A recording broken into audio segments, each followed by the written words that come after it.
Anything that increases artistic freedom is exciting for me. We didn't have a boss. We didn't have rules and restrictions that you do on radio. Not that we were going to go berserk and libel anyone. But you know, we could do it when we wanted, for as long as we wanted. We could put it up there, and then people could go to it if they wanted to at any time. So you know, it wasn't a radio slot. But I suppose the most exciting thing about it is that it's global. You know, we put it out there, and people who'd heard of me or Stephen came to this show. They listened to it. They discovered Carl Pilkington, just an oddity, an internet phenomenon. And me and Stephen feel like we're Anthony Hopkins in The Elephant Man, taking around this sideshow freak. He won't mind me saying that. He won't fully understand it. It was really nice. It was just a really good feeling that we could go into a little room. It's like a cottage industry. We go into a room, we chat, we then upload it next door. We tell as many people as we can that it's there, and they choose to listen or not. And you've had a great response to it. You're in the Guinness Book of Records. What's it taught you about how people want stuff on the web? Well, it started off. It was a free podcast, just a half-hour comedy show or chat show or whatever, and that went very well, and that grew and grew. And I think it was Carl who said, "Why don't we charge for it?" He'd just given up his job, and we thought, well, you know, we honestly didn't do it for the money. We did it as an experiment. We thought, would people pay? Because radio's free. This is free. Would they pay £1 to download, you know, even if it's their favourite show, would they pay £1? And they did. You've had a great reaction to your audio podcast. Can you envisage doing the same thing with video, making original video for the internet and putting it on iTunes or something for people to buy? You can compete with any audio. You know, you compete with comedy records, radio shows, if you've got a decent microphone and something to record it on and something to listen it back on. Whereas you can't compete with great DVD and video. You can't knock up an episode of The Sopranos or 24 on a little handheld, you know, digital camera. You can't. What does work is things like YouTube, where people just browse and look at funny things. Fat woman falling down a hole. There's nothing funnier.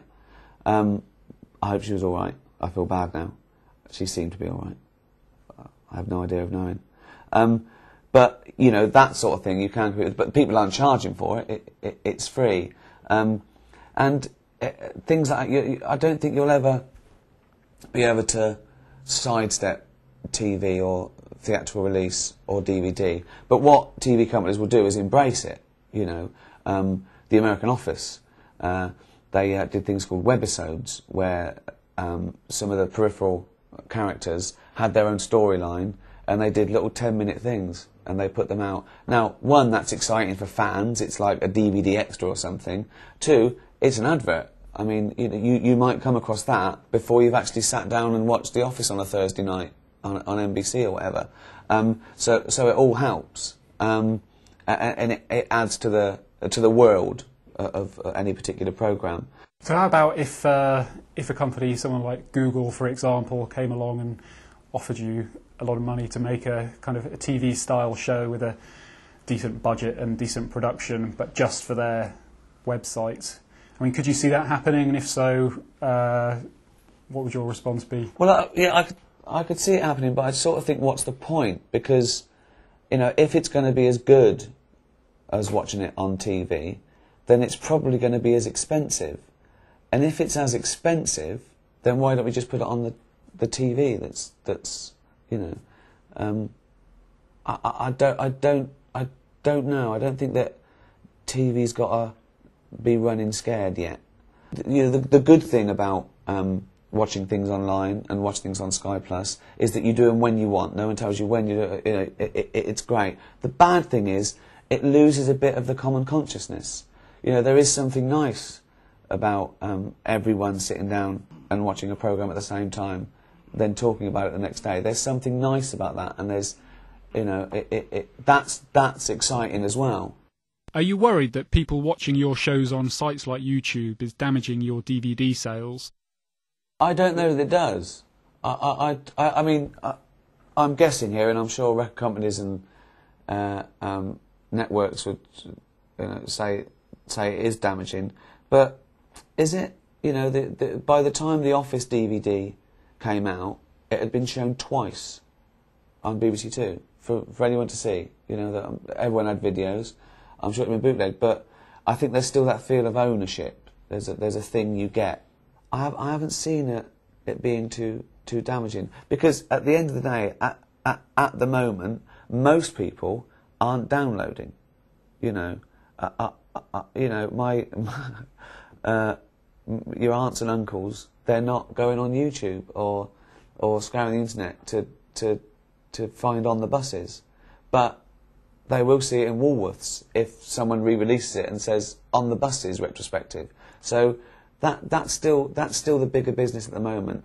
But what's exciting about this is choice, and we don't know where it'll go, because we don't know how many people soon will have a computer and an iPod. You know, I'm sure, you know, when the BBC first launched, they were going, oh, not many people have got tellies. We better give them away. Oh, who's watching this? They haven't got tellies. So it's good to get your act together, and then people catch up with the you know, the know-how and the means to watch it.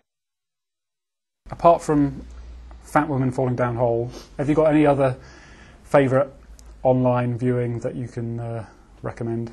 I still wouldn't call myself a big internet buff. I really, you know, I've got email. I Google things now as a matter of fact, as opposed to go to the library or, you know, Encyclopedia Britannica. But you know, there's half a dozen websites really that I go to. You know, the BBC, some entertainment websites, and YouTube, and that's about it. But I don't want to give you the wrong opinion. You know, I probably spend an hour a day online, and that's enough at the moment. Whereas it'd be 3 hours in front of the telly still. So telly's winning. Telly's still winning.